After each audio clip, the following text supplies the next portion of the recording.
Hello dear students, एक बार फिर से स्वागत है आपका यूनिफॉर्म क्लासेस में।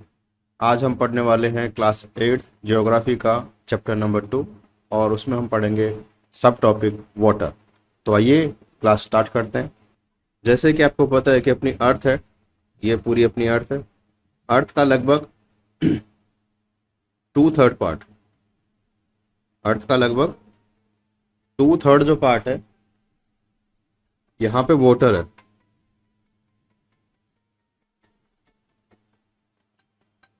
और 1/3 जो पार्ट है वहाँ पे लैंड सरफेस है।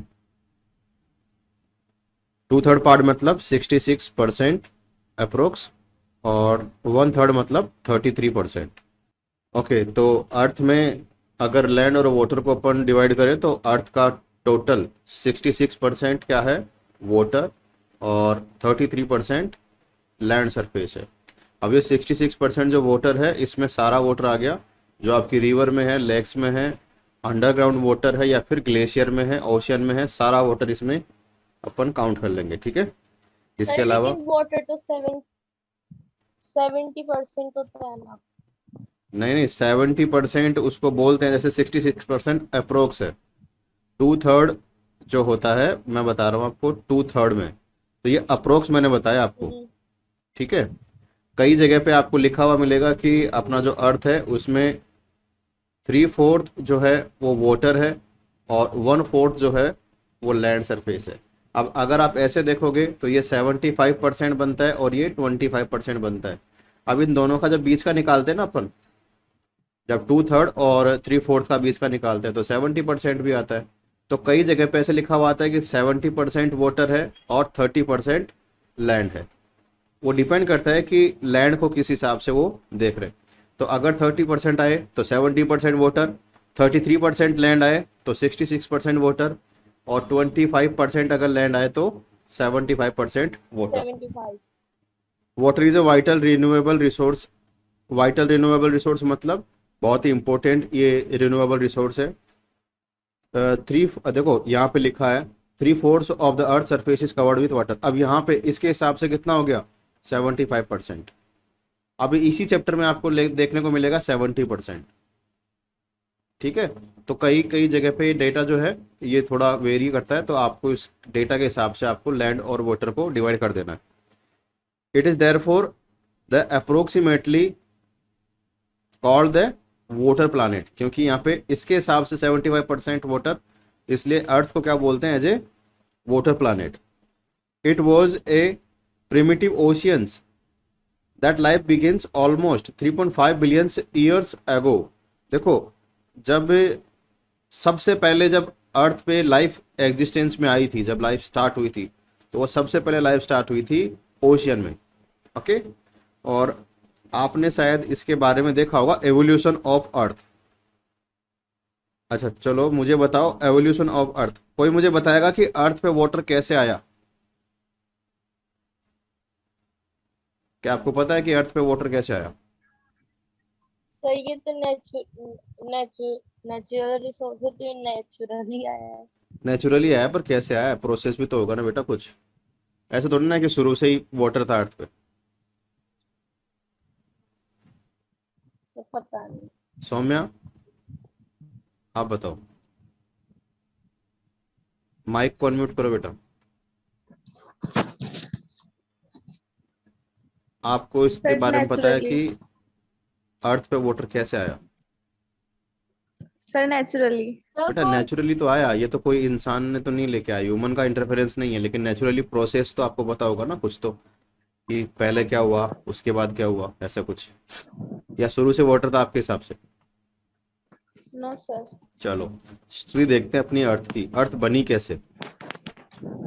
आज हम अर्थ को एक वाटरी प्लैनेट बोलते हैं, लेकिन पहले ऐसे नहीं था।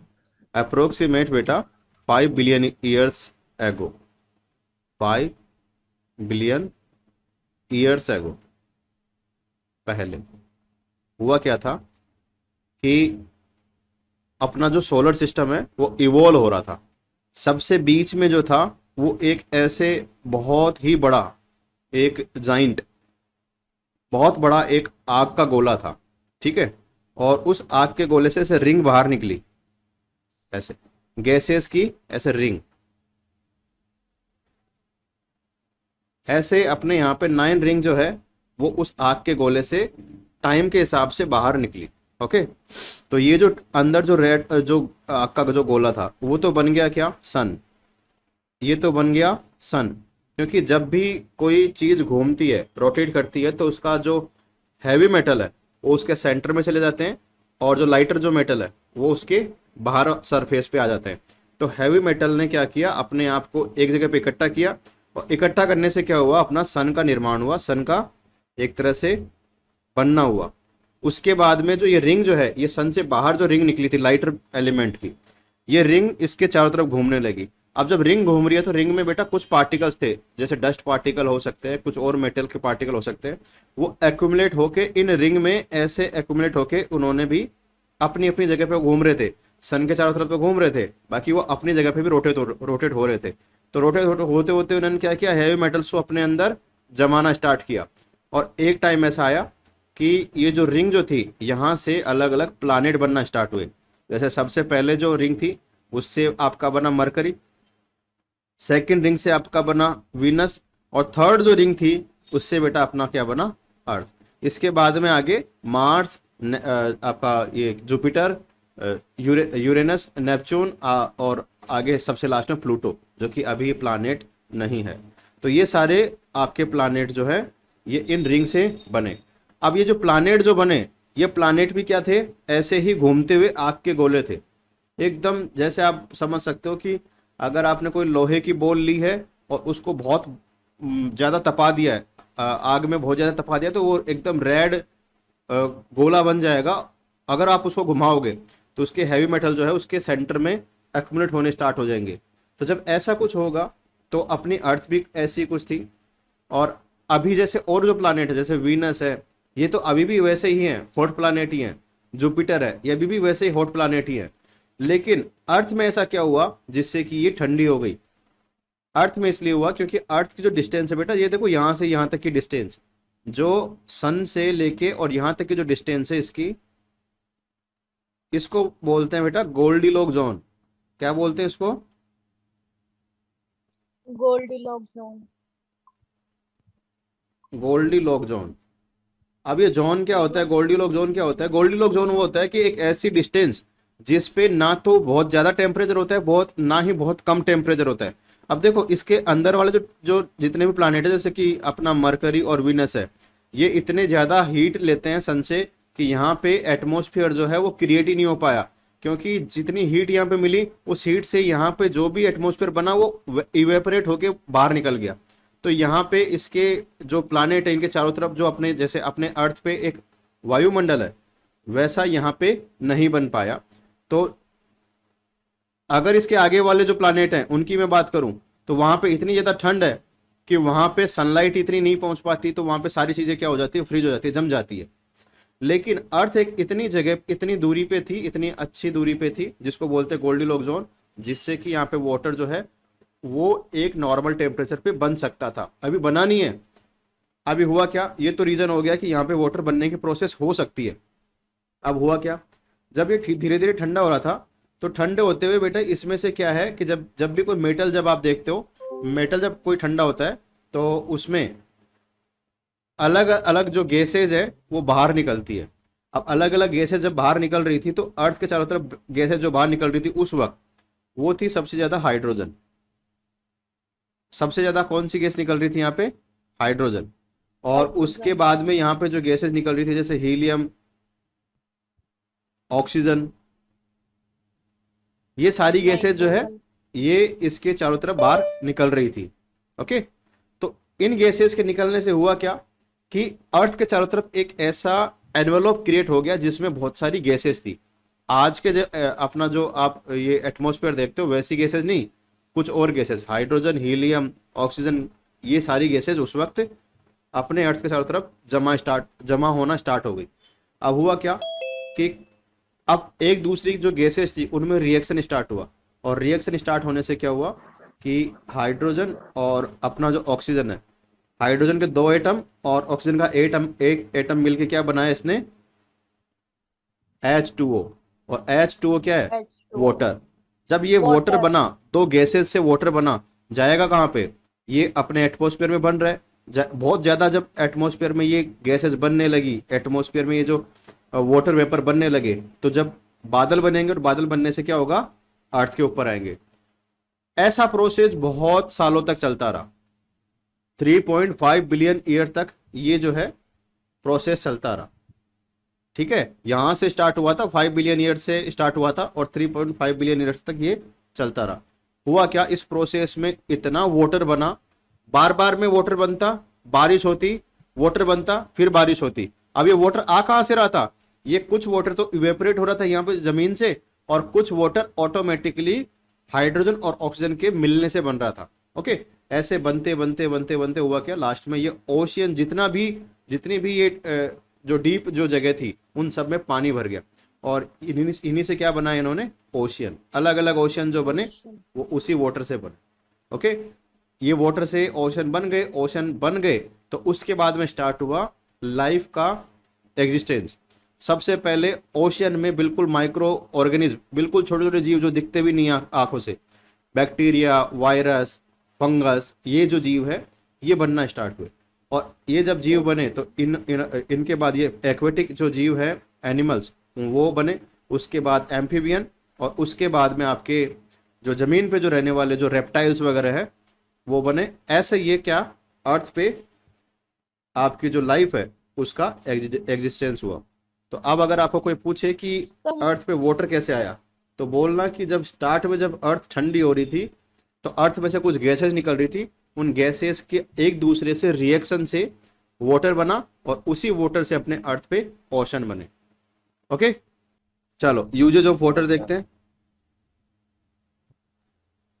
आज भी इसको रीड करो, uses of water. Uses of water. Humans use huge amount of water not only for drinking and washing but also in the process of production. Water for agriculture industries, generating electricity through reserves of dams and the other uh, uses. Okay, जैसे आपको पता है Like usage में water का drinking और washing में use होता है। इसके अलावा प्रोडक्शन, बहुत सारी चीज़ों को प्रोड्यूस करने के लिए भी इसका यूज होता है। एग्रीकल्चर इंडस्ट्री में भी वाटर का यूज होता है। इलेक्ट्रिसिटी जनरेट करने में भी वाटर का यूज होता है। जैसे मैंने आपको बताया था कि जो water का use होता डैम होता है, डैम पे कुछ आपके ऐसे इक्विपमेंट लगाए जाते हैं जिससे कि आपकी इलेक्ट्रिसिटी जो है वो जनरेट की जाती है। इसके बाद major factors leading to shortage in supply of fresh water. Saumya बेटा इसको रीड करो।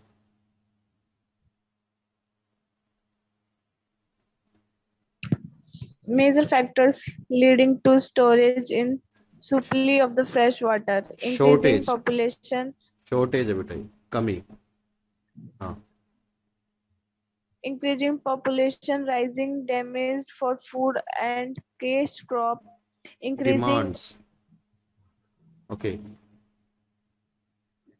Next. increasing ambitions and rising standards of living. Urbanisation. Okay, शहरीकरण। चलो, इसका मतलब क्या है? Major factors leading to shortage of supply of fresh water, मतलब फ्रेश वाटर जो पीने योग्य जो पानी है काम में लेते हैं ह्यूमंस, उसकी कमी हो रही है। तो उसके पीछे रीजन क्या है? एक तो पॉपुलेशन इंक्रीज हो रही है, तो सबके लिए पानी अवेलेबल होना ये थोड़ा चैलेंजिंग टास्क है। इसके अलावा जो पॉपुलेशन बढ़ रही है तो उसके लिए खाना चाहिए। खाना किससे बनता है? क्रॉप से बनता है। तो क्रॉप में भी, एग्रीकल्चर में भी आपको क्रॉप उगाने के लिए भी उसमें इरिगेशन के लिए पानी चाहिए, उसकी वजह से भी पानी की कमी हो जाती है। Increasing urbanisation and rising standards of living. देखो, अर्बनाइजेशन शहरों का विकास होना, शहर बढ़ना, शहरों की संख्या बढ़ना, तो उसमें उसकी वजह से भी क्या, पानी की कमी हो रही है। जैसे अभी आप गांव में देखोगे तो गांव में मैक्सिमम जो लोग हैं वो पब्लिक ट्रांसपोर्ट का यूज करते हैं। पब्लिक ट्रांसपोर्ट मतलब बसेज वगैरह होती है, उनका यूज करते हैं लोग एक जगह से दूसरी जगह जाने में। लेकिन शहरों में क्या होता है, सबके पास अपनी अपनी एक सुंदर सी कार होती है। ओके, अब होता क्या है, सुंदर सी कार है तो इसको सही और साफ रखने के लिए पानी भी चाहिए। अब संडे को टाइम मिल गया तो संडे को पाइप लगाया नल में और पानी से धोने लगे। अब बेटा एक कार को वॉश करने में जितना पानी खर्च हो रहा है उतना पानी एक रूरल जो हाउस होल्ड है, एक जो ग्रामीण जो घर है, उसके पूरे दिन का पानी उतना खर्च नहीं होता जितना एक कार को वॉश करने में शहरी लोग खर्च कर देते हैं। तो इसकी वजह से अर्बनाइजेशन की वजह से भी पानी का जो है वेस्टेज जो है वो बढ़ जाता है, जिसकी वजह से पानी की कमी हो जाती है। ओके, इसके बाद में है एक यहाँ पे छोटा सा फैक्ट है, उसके बारे में देखो। Have you ever heard about A water market?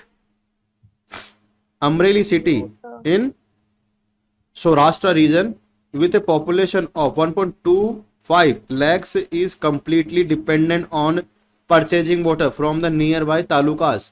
Taluka क्या होते हैं? जो पंचायत होती है, सबसे लास्ट में जो ग्राम पंचायत होती है उसके ऊपर पंचायत, उसी में आते हैं अलग अलग तालुका, मतलब ऐसे एरिया होते हैं, कुछ एरिया उनको बोलते हैं तालुका। ओके, तो अमरेली एक ऐसी सिटी है, अमरेली सिटी, उसमें ये सौराष्ट्र रीजन में पड़ती है। सौराष्ट्र मतलब अपना गुजरात जो स्टेट है उसमें सौराष्ट्र रीजन आता है, उसमें अमरेली एक सिटी है। वहां पे लोग जो है जिनकी पॉपुलेशन है 1.25 लाख, लगभग 1.25 लाख वहां पे लोग रहते हैं। वो पूरी तरह से डिपेंडेंट है पानी को खरीदने में। वहां पे नेचुरली पानी नहीं मिलता, उन लोगों को पानी खरीदना पड़ता है डेली यूज के लिए भी। ओके, तो ऐसी भी एक सिटी है जहां पे वाटर मार्केट लगता है, पानी का बाजार लगता है। Okay, Yes, sir. चलो आगे देखो, problems of water availability. Water आपको मिले या ना मिले, इसके पीछे क्या प्रॉब्लम्स हो सकती है, तो उसके बारे में देखते हैं। आज फिर इसको रीड करो। Problems of water availability. Water shortage is a major and the recurrent problem in many regions, including most of Africa and the West Asia. Much of South Asia, a large portion of Western United States, Northwest Mexico, parts of America, and nearly all of Australia. In 1999, 26 countries were experiencing experiencing water scarcity. By 2025, it is likely that 65 countries, including India, Korea, Nigeria, Peru, and Nigeria, Peru, and Poland, will face water scarcity, poverty, stricken. हाँ stricken, Poverty-stricken countries are located in climate zone most susceptible to drought and other water problems. They are therefore least able to afford to import from other sources. Reasons which scarce water tends to have the highest rate of population growth. The result is that more than 3 billion people like in regions affected by water shortage. Okay. देखो यहाँ पे कुछ data है कि जिसको थोड़ा समझने की कोशिश करना। वाटर की जो प्रॉब्लम है ना, वाटर शॉर्टेज की जो प्रॉब्लम है, ये मेजर और बहुत बड़ी प्रॉब्लम है बहुत सारे रीजन में। जैसे अफ्रीका को आपको पता है, अफ्रीका का मेजर जो पार्ट है, जो नॉर्थ वेस्ट जो अफ्रीका है, वो सारा डेजर्ट में आता है। तो उसमें तो बहुत ज़्यादा वाटर की स्कैरसिटी है, वाटर की वहाँ पे प्रॉब्लम है। वेस्ट एशिया जिसमें थार डेजर्ट आता है, और अपना अरब जो पेनिनसुला है, अरब जो रीजन आता है, उसमें भी डेजर्ट जो है बहुत सारे हैं, उनकी वजह से वहाँ पे पानी की कमी होती है। Much of south Asia, south Asia मतलब अपना इंडिया, पाकिस्तान, ये जो रीजन है ये साउथ एशिया में आते हैं, वहाँ पे वाटर की प्रॉब्लम है। A large population of the western United states, जो वेस्टर्न यूएस का जो रीजन है, जहाँ पे अलास्का रीजन है, अलास्का फॉरेस्ट, तो वहाँ पे भी उनके आसपास में भी वाटर की स्कैरसिटी बनी हुई है। North west Mexico, north west Mexico, ये जो रीजन है इसमें भी पानी की कमी है। ये कहाँ पे है, जैसे जैसे देखो, ये आपका इस तरह से यूएसए है, यूएसए का मैप इस तरह से है, और ये यहाँ पे मैक्सिको है इसके नीचे इस तरह से। ओके, तो वाटर की प्रॉब्लम यूएसए में कहाँ है? यूएसए में देखो बेटा, ये जो रीजन है ना, ये नॉर्थ वेस्ट वाला रीजन, अलास्का रीजन बोलते हैं इसको, और नॉर्थ वेस्ट मैक्सिको, ये जो रीजन है, यहाँ पे कुछ, यहाँ पे वाटर स्कैर्सिटी का रीजन ये है कि यहाँ पे बरसात बहुत कम होती है, बारिश बहुत कम होती है, क्योंकि ये आप जब इसका स्टडी करोगे तो यहाँ से इक्वेटर पास होता है, और यहाँ से इक्वेटर पास होने की वजह से इक्वेटर से क्या होता है बेटा, ऐसे कुछ करंट्स आती है, करंट्स मतलब कुछ लहरें, अब वो वार्म है कोल्ड है, उसकी वजह से क्या होता है कि वहाँ पे पानी की कमी होगी कि नहीं होगी। जैसे यहाँ से इस तरह से जब करंट आती है तो ये इस तरह से यहाँ से करंट आएगी, कोल्ड करंट होती है, जिसकी वजह से वहाँ पे टेम्परेचर जो है वो ठंडा रहता है, उसकी वजह से वहाँ पे बरसात नहीं हो पाती है। और इसी वजह से ये जो रीजन है, वेस्टर्न जो पार्ट है नॉर्थ अमेरिका का, यहाँ पे पानी की कमी रहती है। आप देखोगे मोस्ट ऑफ जो कॉन्टिनेंट हैं, जितने भी कॉन्टिनेंट हैं, उनके वेस्टर्न जो पार्ट है वहाँ पे बरसात नहीं होने की वजह से वहाँ पे ड्रॉट की सिचुएशन रहती है। और वो बरसात क्यों नहीं होती है? क्योंकि उसमें ओशियन बड़ा रोल प्ले करते हैं, ओशियन की कुछ करंट होती है, उनकी वजह से वहाँ पे बरसात नहीं होती है। क्लाइमेट का जब टॉपिक आएगा मैं उसमें आपको बताऊंगा कैसे होता है ये सब चीज़ें। 1929 में 26 कंट्रीज ऐसी थी जहाँ पे वाटर की प्रॉब्लम थी, टोटल 26 कंट्री थी, लेकिन ऐसा माना जाता है कि 2025 में लगभग 65 कंट्रीज ऐसी होंगी जहाँ पे वाटर की प्रॉब्लम बहुत मेजर प्रॉब्लम होने वाली है।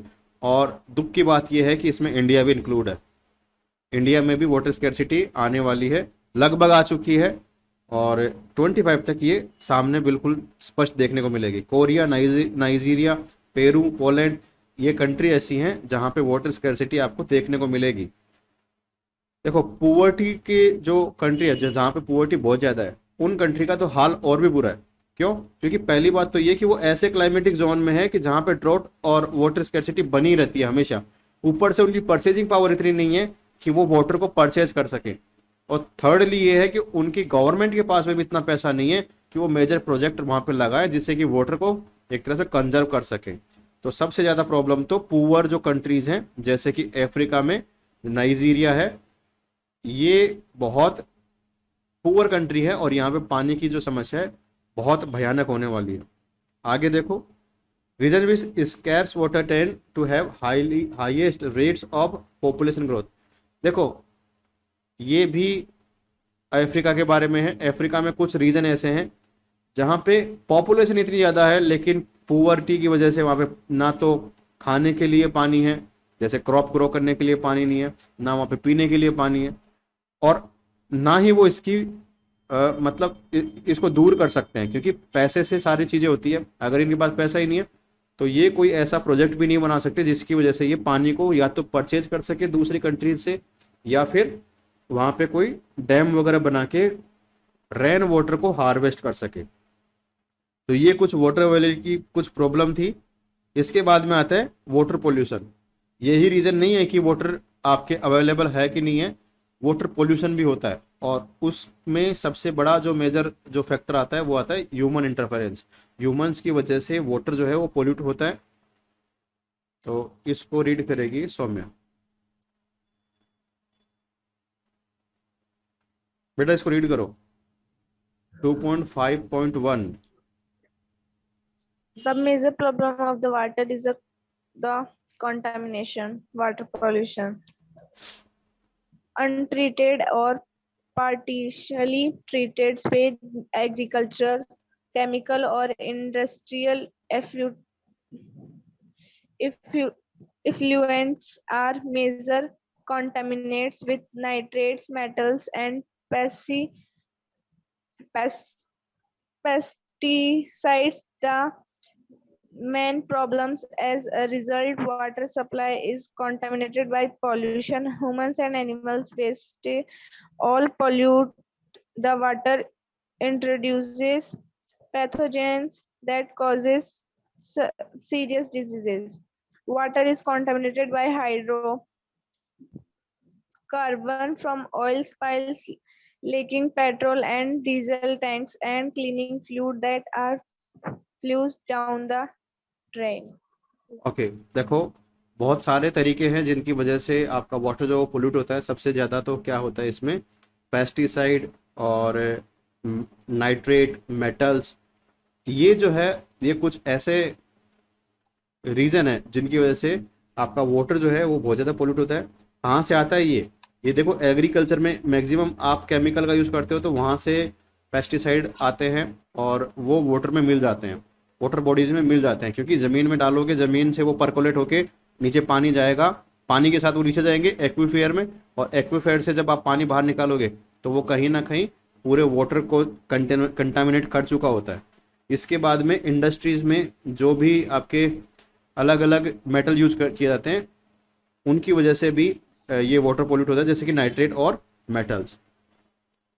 इसके बाद में ह्यूमन और एनिमल वेस्ट जो है ये भी वाटर को पोल्यूट करता है। इनकी वजह से कुछ पैथोजेंस जो है उनकी वजह से बीमारियां पैदा होती है। पैथोजेंस मतलब जैसे बैक्टीरिया, वायरस, फंगस, ये सारे क्या है? पैथोजेंस है। पैथोजेंस का मतलब होता है जिनकी वजह से डिजीज बनती है, डिजीज जिनकी वजह से होने का खतरा होता है उसको बोलते हैं pathogen. Water is contaminated by hydrocarbons. देखो हाइड्रोकार्बन्स जैसे मैंने आपको बताया कि ये कहाँ से आते हैं, ये आते हैं आपके ऑयल स्पिल, लीकिंग पेट्रोल और डीजल टैंक्स। जैसे ओशियन से शिप के द्वारा शिप के द्वारा आपका पेट्रोल जो है वो लाया जा रहा है। जैसे अपने यहाँ पे पेट्रोल जो है मैक्सिमम पेट्रोल परचेज किया जाता है, यहाँ पे 20% पेट्रोल अपने इंडिया में प्रोड्यूस होता है और बाकी 80% खरीदते हैं अपन बाकी देशों से। तो बेटा बाकी देशों से खरीदते हैं तो किसी ना किसी में तो आएगा। तो ये क्या है, शिप में डाल के लेके आते हैं इसको। अब शिप में डाल के लेके आ रहा है, शिप में जब शिप ओशन में से आ रहा है तो बीच में क्या होता है, कई बार शिप जो है या तो पानी में डूब जाता है कुछ खराबी की वजह से, या फिर कुछ भी ऐसा हो सकता है जिसकी वजह से इसमें लीकेज हो जाता है। अब ये लीकेज हो रहा है तो ये जो इसमें जितना भी ऑयल भरा हुआ है वो सारा क्या होगा, ओशन में मिल जाएगा, ओशन में मिल जाएगा। तो ये क्या होता है कि जो कभी आप देखोगे तो ऑयल जो है वो सोल्यूबल नहीं होता है वाटर में, तो ये वाटर के ऊपर ऐसे जमा हो जाता है, तो उसकी वजह से भी वाटर जो है वो पॉल्यूट हो जाता है। उसके बाद में उसमें ना तो कोई मतलब ना तो कोई न्यूट्रिएंट्स वहाँ पे रह पाते हैं, ना ही कोई वहाँ पे ऑर्गेनिज्म जो उसकी छोटे छोटे जो माइक्रोब्स होते हैं वो वहाँ पे रह पाते हैं। इसकी वजह से ये ऑयल स्पिल, पेट्रोल जो लीक होता है, डीजल जो लीक होता है, हाइड्रोकार्बन्स इनको बोलते हैं हाइड्रोकार्बन्स, और ये वाटर को पोल्यूट करते हैं। ओके नेक्स्ट देखो, इसमें वाटर कंजर्वेशन के कुछ मेथड हैं जिनकी वजह से आप वाटर को कंजर्व कर सकते हो। तो इनको पढ़ते हैं। आशु बेटा रीड करो इनको। Methods of water conservation. Most of these chemicals, being non-biodegradable, reach human body through water. Through water, water pollution can be controlled by treating this effluent, these effluents su- suitably before releasing them in water bodies. Forest and other vegetation covers slow the surface runoff and replenish underground water. Water harvesting is another method to save surface runoff. Water is used for irrigating fields. The canal should be properly lined to minimize losses by water seepage. The canal should be no. Sprinkler effectively irrigation the area by checking water losses through seepage and evaporation. In dry region with high rates of evaporation, drips or trickles irrigation is very useful. देखो सबसे ज़्यादा जो water जो contaminate होता है वो होता है आपके केमिकल से, जो कि इंडस्ट्री या फिर आपके एग्रीकल्चर से आता है। तो सबसे पहला तो चीज़ ये हो सकता है कि आपको इनको यहाँ पे इनमें मिलने से रोकना चाहिए, वाटर बॉडीज़ में ये केमिकल को मिलने से रोकना चाहिए, जिससे कि ट्रीट करने का कोई आपको ज़रूरत ही ना पड़े। और अगर फिर भी ये जो वाटर बॉडी में ये केमिकल और ये फर्टिलाइज़र अगर मिल चुका है तो ये जो पानी है इसको किसी भी मतलब नाले या फिर नदी में छोड़ने से पहले इस पानी को ट्रीट करना चाहिए। इसमें से केमिकल और फर्टिलाइजर्स का जो कंटेंट है उसको बाहर निकालना चाहिए। इसके अलावा फॉरेस्ट और जो वेजिटेशन जो कवर है ये क्या करते हैं कि पानी को ज़मीन में परकोलेट होने में हेल्प करते हैं। क्यों? क्योंकि इनकी जड़ें होती हैं, जड़ों के साथ साथ ये पानी को अंदर जाने में भी मदद करते हैं। तो सबसे ज़्यादा वेजिटेशन और फॉरेस्ट ग्रो करोगे तो उससे भी जो अंडरग्राउंड जो वाटर है उसको वापस से रिप्लेनिश होने में आपका मौका मिलेगा, वापस से रिचार्ज होने में उसको टाइम अच्छे से मिल जाएगा, जिससे कि पानी जो है वो एक्वाफायर में जा सके।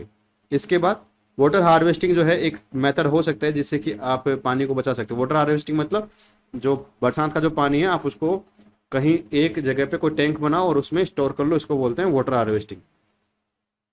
इसके अलावा जो इरिगेटिंग जो फील्ड्स है वहाँ पे आप नए नए मॉडर्न टेक्निक्स का यूज़ करो जिससे कि पानी का जो है वेस्टेज कम हो, जैसे कि आप स्प्रिंकलर का यूज़ कर सकते हो, ड्रिप इरिगेशन का यूज़ कर सकते हो, जिनकी वजह से पानी बहुत कम वेस्ट होता है और मैक्सिमम पानी जो है क्रॉप में डायरेक्ट पहुँचाया जाता है। कैनाल जो सिस्टम होता है उस कैनाल में भी वाटर का एक तरह से सीपेज की प्रॉब्लम देखी जाती है। सीपेज क्या होता है उसको आप डायग्राम से समझो। किसी को पता है क्या सीपेज क्या होता है? अश्वी, सीपेज के बारे में जानते हो? Saumya? No sir. Okay, seepage का देखो देखो बेटा, इस तरह से कोई कनाल है, कनाल समझते हो? कोई नहर है, छोटी सी नहर है, इसमें से पानी जा रहा है। ओके, अब जब नहर जब बनाते हैं तो बेटा ऐसे तो है नहीं कि इसको पूरा कंक्रीट से बनाएंगे। इसकी वॉल जो है वो कंक्रीट से बनी होती है, इसकी वॉल है ये कंक्रीट से बनी होती है, और नीचे का जो सरफेस है वो कई बार बिल्कुल मतलब कि पत्थरों से बनाया जाता है, कंक्रीट से नहीं बना के पत्थरों से बनाया जाता है, और कई बार इसको नॉर्मली मिट्टी से ही बना के छोड़ दिया जाता है क्योंकि उसमें सिल्ट आता है, कैनाल में या रिवर में सिल्ट आता है जिसकी वजह से वो नेचुरली बनती है वो रिवर और कैनाल। अब होगा क्या, जब ये ऐसे इसमें से पानी जा रहा है तो पानी की एक प्रॉपर्टी होती है कि आप उसको कितना ही टाइटली आप पकड़ लो वो अपना रास्ता निकाल लेता है। तो बेटा इसके नीचे अगर पत्थर भी हैं या फिर इसके नीचे मिट्टी भी है, मिट्टी से पानी जो है वो परकोलेट होकर नीचे जाएगा, जमीन के अंदर रिस के नीचे जाएगा ना। और जब जमीन के अंदर रिस के नीचे जाएगा तो ये जो इसके साइड की दीवारें हैं, ये दीवारें तो ऊपर का पानी रोक पाएगी, लेकिन जमीन के नीचे से जो पानी बाहर आ रहा है, जमीन के नीचे से जो रिस के जो पानी बाहर आ रहा है, तो ऐसे होगा कि ये जो इसके साइड की दीवारें है ना, इसके नीचे से पानी जो है ऐसे बाहर आएगा। ये इतनी तेज नहीं आता, बस ऐसे आपको फील होता है कि जमीन जो है वो गीली गीली हो जाती है, दलदली जो जमीन हो जाती है। कई बार आप इसको एक्सपेरिमेंट से भी देख सकते हो। तो इसके नीचे से जो पानी आता है ना, कैनाल या फिर रिवर के नीचे से, जिसमें आपने बैरियर बना दिया, या तो आपने डैम बना दिया फिर भी नीचे से पानी आ रहा है, या फिर आपने कोई दीवार बना दी उसके नीचे से पानी आ रहा है, वो मिट्टी में बिल्कुल थोड़ा थोड़ा रिस के पानी आता है, उसको क्या बोलते हैं? सीपेज। ओके,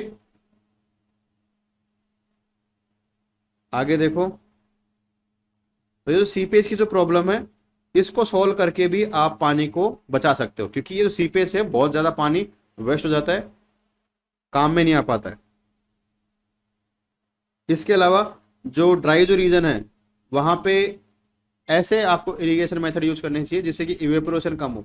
डायरेक्ट खेत में पानी छोड़ने से ज़्यादा बढ़िया है कि बूंद बूंद से आप ड्रिप इरिगेशन का यूज करो और फसल को डायरेक्ट पानी आप पहुंचाओ, या फिर स्प्रिंकलर सिस्टम जो फव्वारे होते हैं उनका यूज करो, उनसे भी आपका जो पानी है वो डायरेक्ट फसलों तक पहुंचता है। ओके, तो ये कुछ मेथड्स थे वाटर को कंजर्व करने के। ओके, यहाँ पे एक एक्स्ट्रा इन्फॉर्मेशन है। इंडिया में जो वल्चर है उनकी पॉपुलेशन एकदम से कम हो गई, उसके पीछे वाटर जो पॉल्यूशन है वो सबसे बड़ा मेजर रोल प्ले किया। कैसे? जो एनिमल्स होते हैं, फार्मर्स जिन एनिमल्स को पालते हैं जैसे गाय भैंस वगैरह, तो वो जब बीमार होते हैं तो क्या होता है कि एक टाइम ऐसा था जब ये बीमार होते थे तो इसमें डॉक्टर जो है इनको कुछ इंजेक्शन लगाते थे, और वो इंजेक्शन किसके होते थे? एस्प्रिन या फिर इबुप्रोफेन। एस्प्रिन और इबुप्रोफेन ये कुछ केमिकल है जिनसे जो है दर्द कम होता है। ये पेन रिलीफ के लिए जानवरों को इंजेक्शन लगाए जाते थे, ठीक है। लेकिन इसके बाद में भी अगर वो एनिमल बच नहीं पाता था तो एनिमल को जैसे क्या करता है कि मरने के बाद में इसे खुला छोड़ देते हैं। अब जब वो खुला छोड़ दिया तो उसको खाएगा कौन? वल्चर। और वल्चर जब उसको खाएगा तो उसके अंदर ऑलरेडी एनिमल में वो एस्प्रिन और इबुप्रोफेन का जो कंटेंट है वो वहाँ पे उसमें है, उसके मसल्स में है। जब वो उसको खाएगा तो वो उसमें भी चला जाएगा, वल्चर में भी चला जाएगा। तो वल्चर में जब चला जाएगा तो वल्चर के लिए भी ये क्या होता है? नुकसानदायक होता है। और वल्चर को इससे कुछ इन्फेक्शन होते थे जैसे उसके किडनीज फेलियर सबसे बड़ा मेजर प्रॉब्लम होता था, जिसकी वजह से वल्चर जो है वो मर जाता था। तो ऐसे हुआ क्या कि इन सब का यूज़ करने से वल्चर की समस्या, वल्चर की जो पॉपुलेशन वो कम होने लगी। तो गवर्नमेंट ने क्या किया, ये जो एस्पिरिन और इबुप्रोफेन है इनके यूज़ को बैन कर दिया। तो अगर आपसे पूछे कि क्या रीज़न है कि इंडिया में, इंडियन कॉन्टिनेंट में वल्चर की पॉपुलेशन है वो कम हुई है, तो कौन कौन से रीज़न है? एक रीज़न है वो है कि इबुप्रोफेन और एस्पिरिन का यूज़, जिसकी वजह से वल्चर में किडनी फेलियर हुआ और उसकी वजह से वल्चर की जो पॉपुलेशन है वो कम हो गई। अब देखो यहाँ पे कुछ चीज़ें रिपीट हो रही है। रिपीट ऐसे हो रही है कि water, it's importance, scarcity and conservation. अपन ने ये टॉपिक अभी पढ़ लिया, थोड़ी चीज़ें उसमें डिफरेंट है, लेकिन फिर भी आपको रिवीजन के लिए मैं बता देता हूँ। Water is useful to us in many ways. कैसे? सबसे पहले कि ये ह्यूमंस, बर्ड्स और एनिमल्स सब की ये प्यास बुझाने में मदद करता है।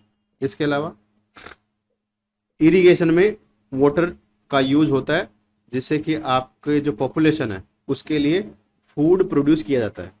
तो वाटर की इंपॉर्टेंस इरिगेशन में भी होती है। इसके अलावा इंडस्ट्री को चलाने के लिए वाटर की सप्लाई ज़रूरी होती है, क्योंकि कई इंडस्ट्री ऐसी है जो कि वाटर पे डिपेंड करती है, वहाँ पे भी आपके जो वाटर है उसकी ज़रूरत होती है। और वाटर स्कैरसिटी और इसके कारण, वाटर की कमी और उसके क्या कारण है पढ़ के आए हैं पहले, लेकिन फिर भी आप एक बार इनको देख लो। जो वर्ल्ड का जो टोटल जो वाटर है उसमें से फ्रेश वाटर ओनली 2.7% है। 2.7% में भी बहुत कम वाटर जो है वो पीने योग्य है। पानी अपन पीते हैं उसके लिए अवेलेबल है, और उसका जो परसेंटेज है 0.3%। ओनली 0.3% वाटर जो है वो अपने लिए अवेलेबल है। वैसे फ्रेश वाटर टोटल कितना है? 2.7%। इसमें ग्लेशियर का पानी भी है। ओके, इसके अलावा देखो कि जो पॉपुलेशन जो ग्रो हो रही है उसका रिजल्ट ये आ रहा है कि वाटर की जो प्रॉब्लम है वो भी बढ़ती जा रही है। डिमांड बढ़ रही है, लेकिन वाटर तो उतना ही है पहले जितना था। बनने की प्रोसेस बहुत स्लो होती है वाटर को, लेकिन वाटर का जो साइकिल है वो बहुत स्पीडली चेंज होता है। तो उसकी वजह से भी वाटर स्कैरसिटी बढ़ रही है। Facilitate higher food grain production, water reserves are being over exploited. देखो, जब पॉपुलेशन बढ़ रही है तो उनके लिए फूड का भी सप्लाई ज़्यादा चाहिए। अब फूड कहाँ से आएगा? एग्रीकल्चर से आएगा। तो एग्रीकल्चर में वाटर इंटेंसिव जो क्रॉप है उनको उगाया जा रहा है, जिसकी वजह से वाटर जो है, मैक्सिमम वाटर तो है वो एग्रीकल्चर में ही खर्च हो जा रहा है। जैसे राइस है, राइस को उगाने के लिए बहुत ज़्यादा पानी चाहिए होता है, तो उसकी वजह से वाटर की जो समस्या है वो बढ़ जाती है, क्योंकि पानी जितना अवेलेबल है वो मैक्सिमम पानी तो इरिगेशन में चला जाता है। The ever increasing number of industries had made the matter worse by putting extra pressure. देखो, एग्रीकल्चर की डिमांड तो है ही, उसके साथ साथ जो एक्स्ट्रा जो इंडस्ट्रीज जो है उनमें भी पानी की जरूरत हो रही है। तो उनकी वजह से भी जो है एक्स्ट्रा प्रेशर जो है वो वाटर पे आ रहा है कि पहले से पानी मान के चलो 100% है, उसमें से 50% पानी इरिगेशन ले गया। अब जो बचा 50% है उसका भी 50% इंडस्ट्री ले गई। अब बचा कितना? ओनली ये। तो इसका ये इतना सा पानी जो है ये पॉपुलेशन के लिए अवेलेबल है, लेकिन ये अलग अलग रीजन में इसकी जो कमी है वो आपको देखने को मिलती है। पर्टिकुलर हर रीजन में इसका ऐसा नहीं है कि बराबर आपके क्वांटिटी में आपको ये मिले। इसके बाद में है अर्बनाइजेशन। मैंने आपको बताया था कि अर्बनाइजेशन की वजह से भी वाटर स्कैरसिटी होती है। कैसे होती है? क्योंकि अर्बन जो रीजन है वहाँ पे हाउस होल्ड एक्स्ट्रा वाटर को वेस्ट करते हैं, उसकी वजह से वाटर की कमी आती है। इसके अलावा जो डोमेस्टिक और इंडस्ट्रियल जो वेस्ट है उसमें केमिकल, पेस्टिसाइड, फर्टिलाइजर का यूज़ करने से वाटर पोल्यूट होता है, और जो पोल्यूट वाटर है ये कहीं ना कहीं जाके रिवर्स और अपने लेक्स वगैरह में जाके मिलता है, और ये फ्रेश वाटर को पोल्यूट करते हैं, और वो जो फ्रेश वाटर है वो बिना काम में लिए ही वेस्ट हो जाता है, जिससे कि वाटर स्कैरसिटी की प्रॉब्लम और ज़्यादा बढ़ जाती है। इसके बाद में आपके सामने है हाइड्रोलॉजिकल साइकिल या फिर रिन्यूएबल ऑफ वाटर। कैसे वाटर का साइकिल चलता है, एक जगह से दूसरी जगह पे वाटर पहुंचता है, उसके बारे में यहाँ पे बताया गया। तो मैं इसको रीड करूँ उससे पहले मैं आपको कुछ डायग्राम से समझा देता हूँ कि क्या होता है एक्चुअल में। देखो ये अपना मान के चलो अर्थ का सरफेस है, ओके। अर्थ के सरफेस से आपने ट्यूबवेल से, ये अपना ट्यूबवेल है, ट्यूबवेल से आपने वाटर को जमीन से बाहर निकाला। जमीन के अंदर पानी है बेटा, ये जो होता है ना जमीन के अंदर पानी, ऐसे कुछ कुछ एक्वीफायर होते हैं। एक्वीफायर मतलब स्टोरेज ऑफ वाटर, जो कि अंडरग्राउंड होते हैं आपके। तो इनमें से आपने पानी निकाला और पानी आपका जमीन पे पहुंच गया। यहाँ पे आपका पानी अभी पहुंच चुका है। इसके बाद में पानी क्या होगा, जब जमीन पे आ गया तो सन से इवेपोरेशन होगा, इवेपोरेशन होगा, सन से इवेपोरेट होके पानी जाएगा एटमॉस्फेयर में। एटमॉस्फेयर में जाने के बाद में ये बनाएगा क्लाउड, और जब क्लाउड बनाता है तो इसको बोलते हैं कंडेंसेशन, ओके। यहाँ पे कंडेंसेशन की प्रोसेस होती है जिससे कि पानी जो है वो जम जाता है और बादल बनाता है। उसके बाद में बादल से होती है बरसात, बारिश, जिसको बोलते हैं परसिपिटेशन, Yes, sir. परसिपिटेशन, ओके। जब बरसात हो गई तो बरसात का पानी या तो यहाँ पे बरस जाएगा या फिर कहीं और जाके बरसेगा ये। तो मान के चलो ये यहाँ पे आके पानी वापस से जमीन पे आ गया, बरसात होगी तो जमीन पे आएगा पानी। अब जमीन पे आएगा तो जमीन पे आएगा तो ये पानी जो है किसी ना किसी नदी या फिर नाले में मिलेगा, रिवर या फिर कोई ना कोई कैनाल में मिलेगा।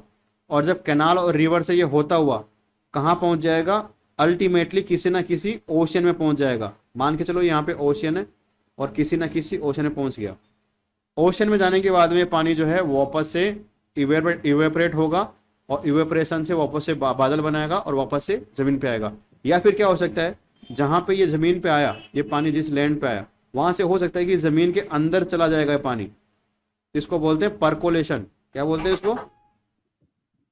Percolation. परकोलेशन। और इस परकोलेशन से पानी वापस से ज़मीन में चला गया और ज़मीन में जाके किसी ना किसी एक्वाफायर में वापस से स्टोर हो गया। फिर से आपने एक्वाफायर से बाहर निकाला पानी को और फिर से ये साइकिल ऐसे चलता है। तो ये होता है एक वाटर का साइकिल, अलग अलग जगह से अलग अलग जाना। मैक्सिमम जो पानी आता है बेटा अपने यहाँ पे इंडिया में मैं बात करूँ, परसिपिटेशन जो बरसात होती है वो होती है मानसून टाइम में। अब मानसून में जो बरसात होती है आपको जान के थोड़ी हैरानी होगी, अपने यहाँ पे जो पानी आता है वो इंडियन ओशन से लाया जाता है। इंडियन ओशन पता है ना, बहुत दूर अपने से। Indian Yes, ocean sir. से पानी एवेपोरेट होता है, बादल बनाता है और फिर वो साइक्लोन के रूप में अपने यहाँ पे मॉनसून के रूप में आता है, जिसको अपन बोलते हैं मॉनसून की बारिश। ठीक है, तो यहाँ से पानी अपने यहाँ पे आता है, यहाँ पे बरसात करता है, ये पानी वापस से नदियों में से होता हुआ वापस से ओशन में जाता है, फिर से ओशन से यहाँ पे लाया जाता है। तो ऐसे होता है ये वाटर साइकिल। देखो वाटर साइकिल मैंने आपको बताया, इसके अलावा वाटर हाइड्रोलॉजिकल जो साइकिल है उसको आप दो तरह से देख सकते हो। एक तो मैंने आपको बताया कि वाटर का लैंड से एयर में, एयर से लैंड पे, लैंड से वाटर वापस से ओशन में जाना, इसको बोलते हैं हाइड्रोलॉजिकल साइकिल ऑफ वाटर। ठीक है, इसके अलावा हाइड्रोलॉजिकल साइकिल ऑफ वाटर ये भी हो सकता है कि वाटर जो है वो पहले लिक्विड फॉर्म में है, उसके बाद वो बना गैसियस फॉर्म में, उसके बाद में वो बना फिर से लिक्विड फॉर्म में, या फिर लिक्विड फॉर्म से वो बना सॉलिड फॉर्म में और सॉलिड से वापस से लिक्विड फॉर्म में। ओके, तो ये भी एक क्या होता है, साइकिल होता है जिसमें वाटर जो है अपना रूप चेंज करता है। जैसे कि वाटर सबसे पहले किस में था, लिक्विड फॉर्म में एज ए वाटर, उसके बाद वो गैस बना, इवेपोरेशन से गैस बना, गैस से फिर वापस से क्या बना, वो लिक्विड बना, रेनफॉल आया ना, वापस से लिक्विड बना। अब मान के चलो अगर ये रेनफॉल कहीं ऐसी जगह पे हाइट पे हो जहाँ पे बर्फ जमी होती है, तो वहाँ पे होगा तो ये पानी किस में बन जाएगा, सॉलिड फॉर्म में, आइस बन जाएगा या ग्लेशियर बन जाएगा, और फिर ग्लेशियर से वापस से मेल्ट होकर पानी वापस से रिवर के थ्रू वापस से आएगा, तो फिर से क्या बन जाएगा, लिक्विड। तो ये जो साइकिल होता है इसको भी क्या बोलते हैं, हाइड्रोलॉजिकल साइकिल ऑफ वाटर। और मैंने जो आपको बताया, जो कि एक ज़मीन से पानी आप निकालते हो, वापस से वो पानी बरसात के थ्रू या फिर कैसे वो रिवर से होते वापस से ओशन में चला जाता है, उसको भी बोलते हैं water cycle. Okay, I hope कि आपको समझ में आया होगा।